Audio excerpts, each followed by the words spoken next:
Good morning to all of you. How are you? I hope all of you are fit and fine.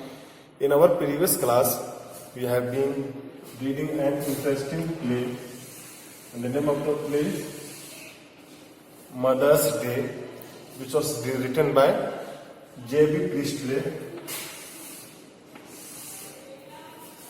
This play was written by J.B. Priestley, and in this we have seen that Mrs. Annie Pearson and Mrs. Fizzle plays the leading role. They were acting like an protagonist of the play, and we have seen that Cyril and Doris were the two children of Mrs. Annie Pearson, and how they are behaving towards their mother and how Mrs. Annie Pearson tackled their family. And now we have to continue from where we have left in our previous class. Mrs. Pearson airily. Mrs. Pearson airily.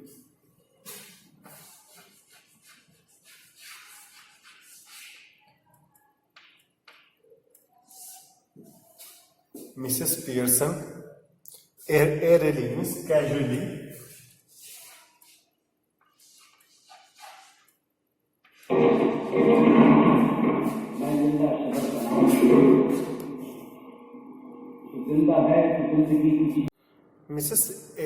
Mrs. Pearson airily. Mrs. Pearson airily means casually. Now Mrs. Pearson is going to speak something in a casual manner.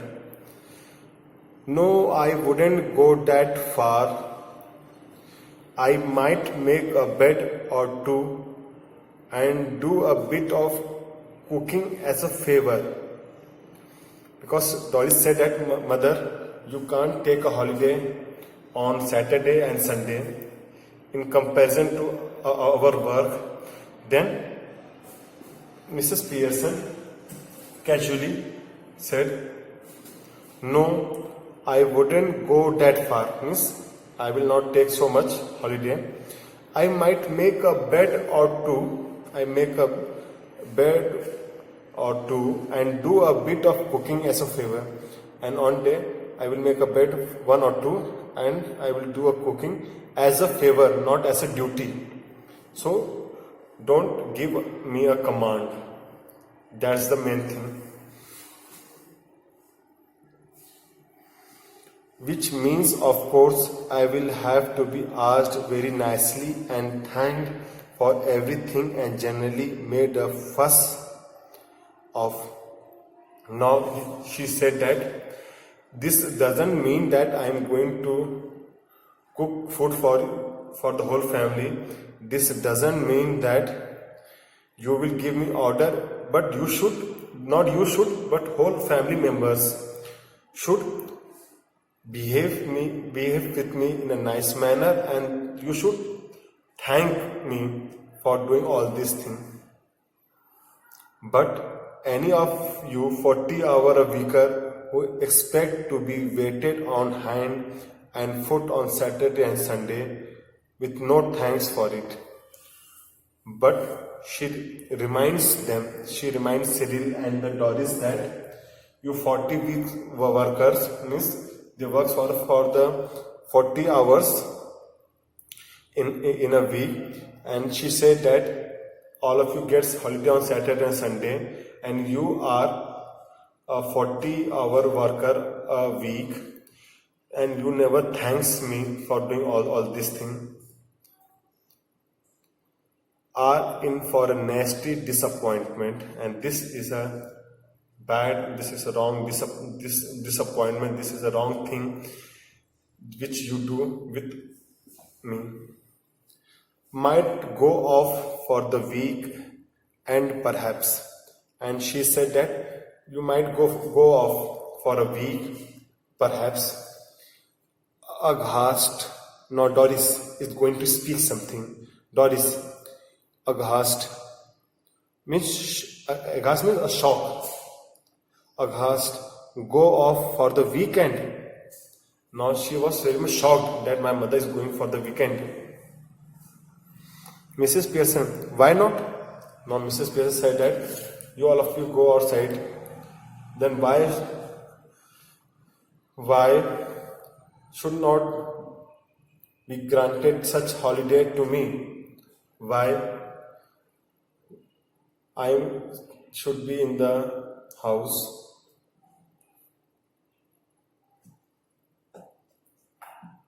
Why not? Mrs. Pearson said that why not?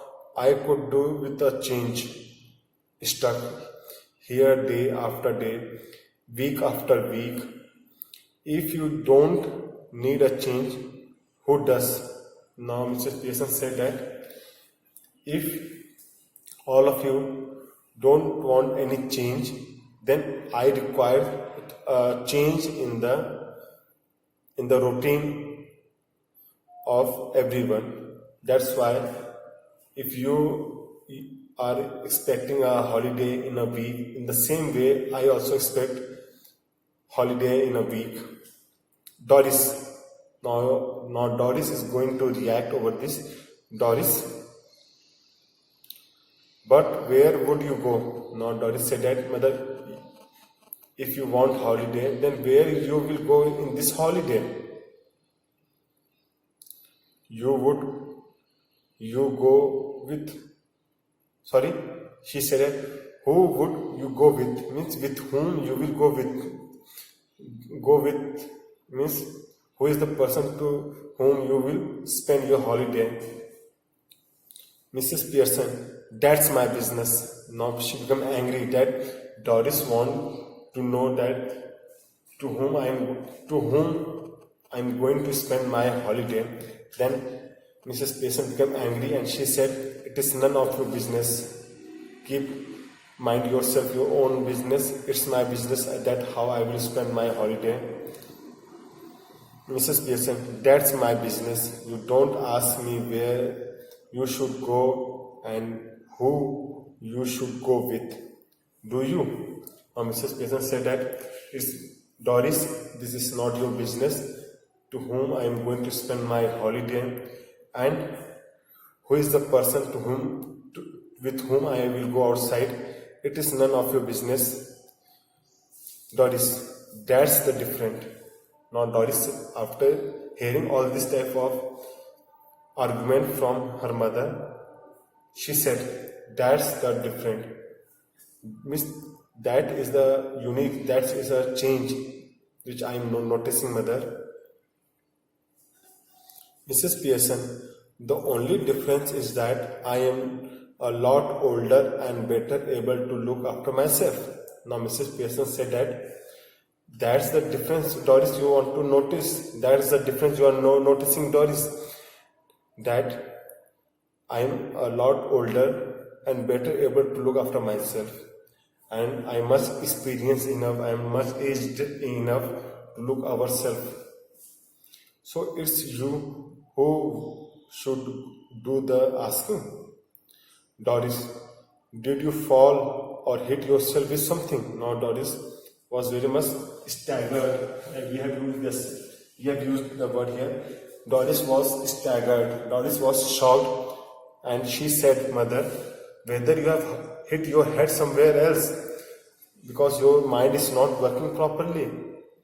Now Doris said, did you fall or hit yourself with something? With something you have hit it yourself. That's why you are not working properly. That's why you are not speaking properly.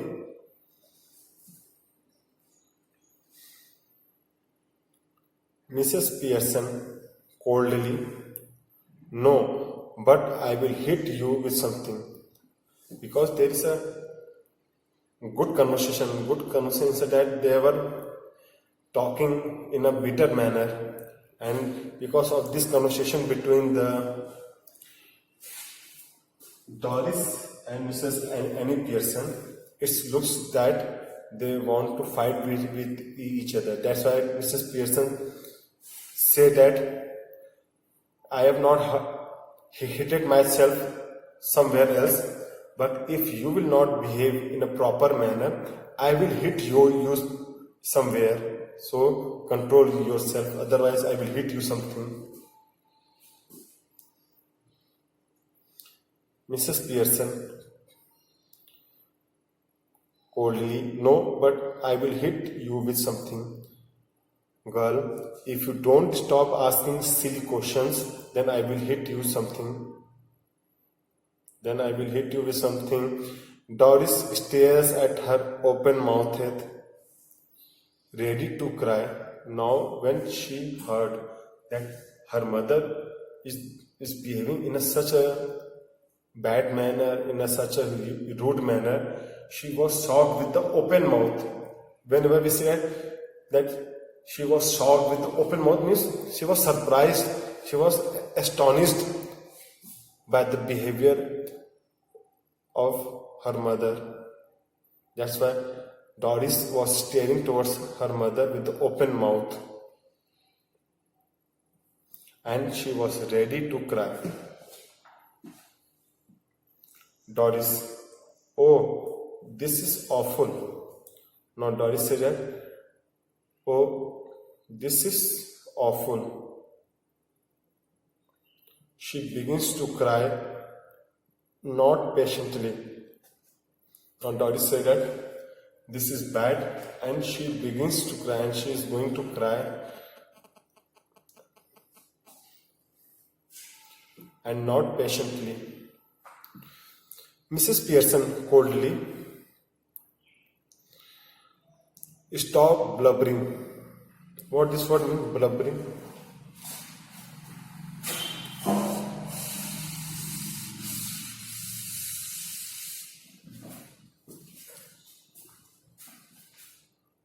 Stop blubbering.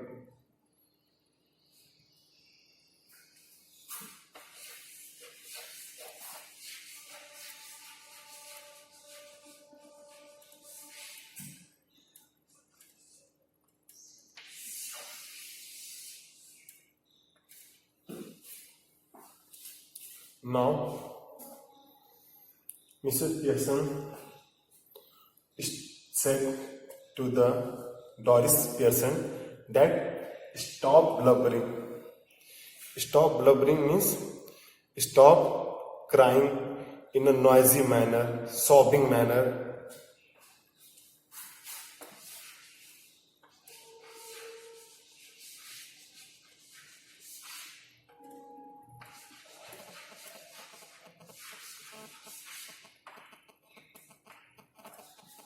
Now, she said, Mrs. Pearson ordered, give command to the Doris that stop blubbering. Stop blubbering means it is a type of crying which is very noisily, crying noisily and sobbing type of noise comes out. Okay.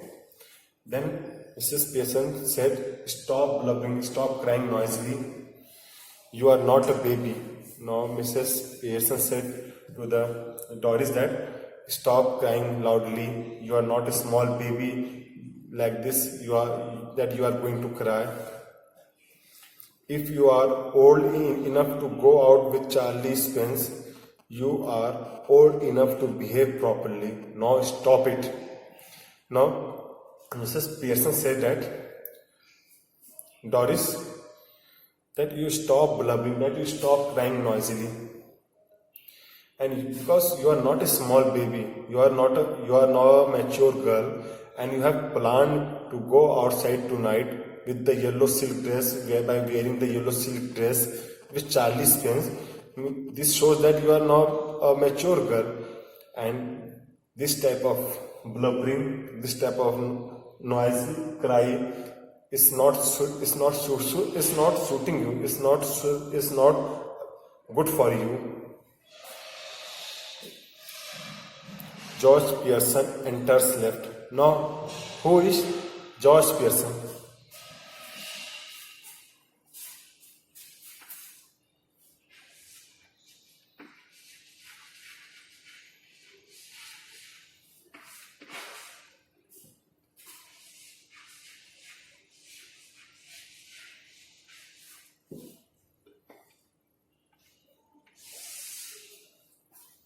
Who is this George Pearson? Anyone? Actually, George Pearson is the husband of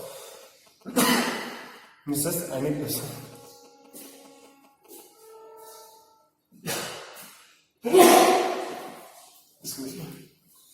George Pearson is the husband of Mrs. Annie Pearson. George Pearson enters left. He is about 50. His age was 50 years. He is about 50 years.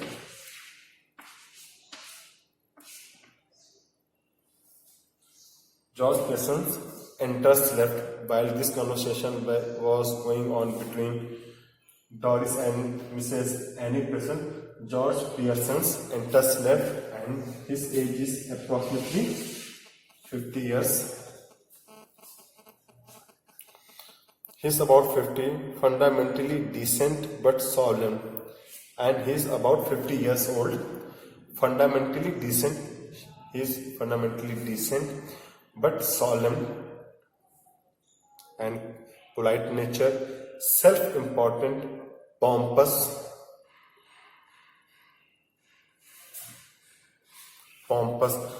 Preferably, he should be a heavy, slow-moving type. Means he's a very healthy type of man whose age is approximately 50 years. He notices Doris tears, and when George Pearson enters the house, he notices the Doris cry.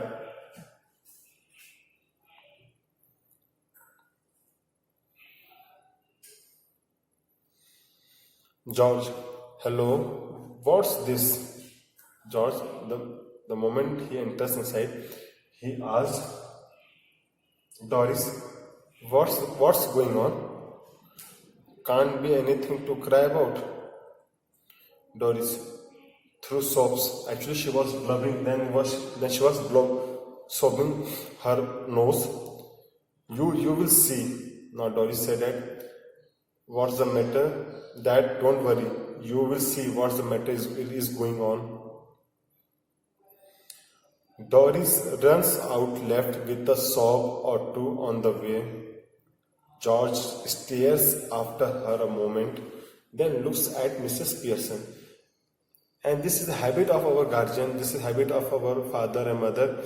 Whenever children cry, whenever they are not feeling good, whenever they are upset, they always notice this thing and they get the idea by seeing our face only that our child is healthy or not, or whether our child is upset or not, whether our child is in a good mood or not. Means every expression of the child is noticed by their guardian and they easily catch and they easily find out that what's the matter. Means they have got so much experience and they are well aware about their children that by the face they get the knowledge about their children. That's in the same way, in this play, Mother's Day, the moment George Pearson enters the house from the left side, he notices the Doris Pearson cry and he asks, what's going on? Why you are crying? Then Doris said that, don't worry Dad, soon you will also get the knowledge why I am not happy. And when Doris was going from that side, then George Pearson was looking towards her daughter, and after that George Pearson looks towards the Mrs. Annie Pearson. That my wife will tell what's the matter, why my daughter is crying.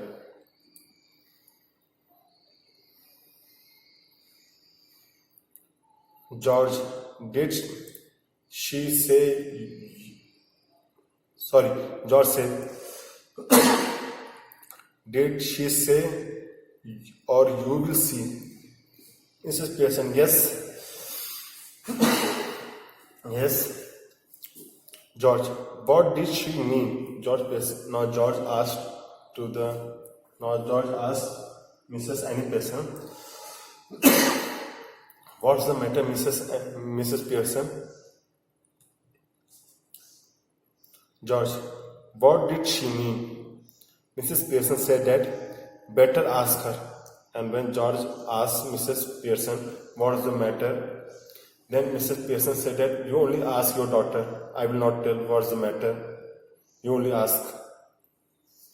George looks slowly again at the door, then at Mrs. Pearson. Then he notices the stout that Mrs. Pearson raises for another sip. His eyes almost bulge. And when George noticed that Doris was crying, then he asked to his wife, Mrs. Annie Pearson, that what's the matter, why she was crying. Then frankly, Mrs. Pearson says that you only go and ask to your daughter. I will not say what's the matter. Then George looks slowly towards the door and again towards the Mrs. Annie Pearson, and she notices the start. Actually, when no one drinks this type of alcohol and you start drinking all this type of stout, then everyone becomes shocked because this is not a good habit. That's the thing George, Cyril and Doris, all of them notices. Here they notice that. Here George noticed that Mrs. Pearson is raising the stout before another sip, and the moment George sees all this thing, he was buzzed, he was shocked, he was very much surprised by the behavior of her wife.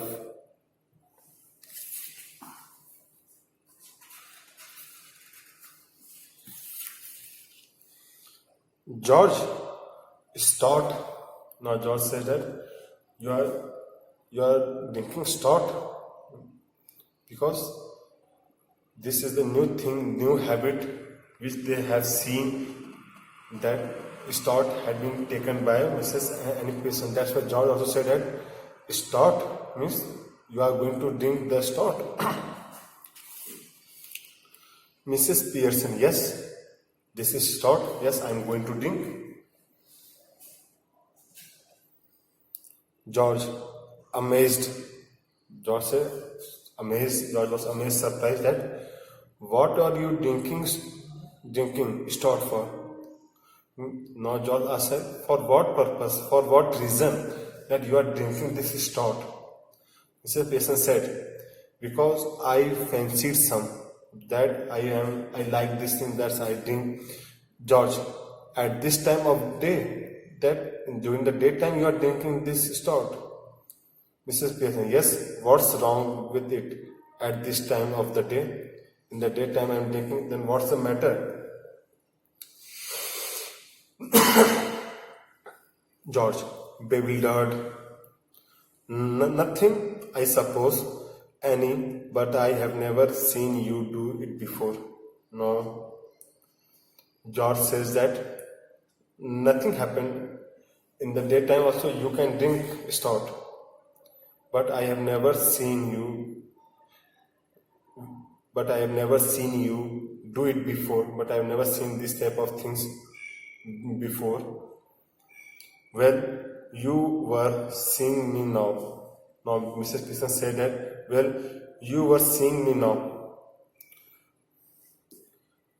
George, with heavy distaste, yes, I don't like it. It doesn't look right. I am surprised at you. George said that it is not looking good because we have children and what they will think about us. This during the daytime, this type of habit, this type of drinking is not good, and I am totally surprised by seeing your this behavior. Mrs. Pearson, well, that ought to be a nice change for you. And she said that will be a nice change. That will be a new change that you have seen. George, what do you mean? Now George said, what do you mean by this thing? That a new change? Mrs. Pearson, it must be some time since you were surprised at me.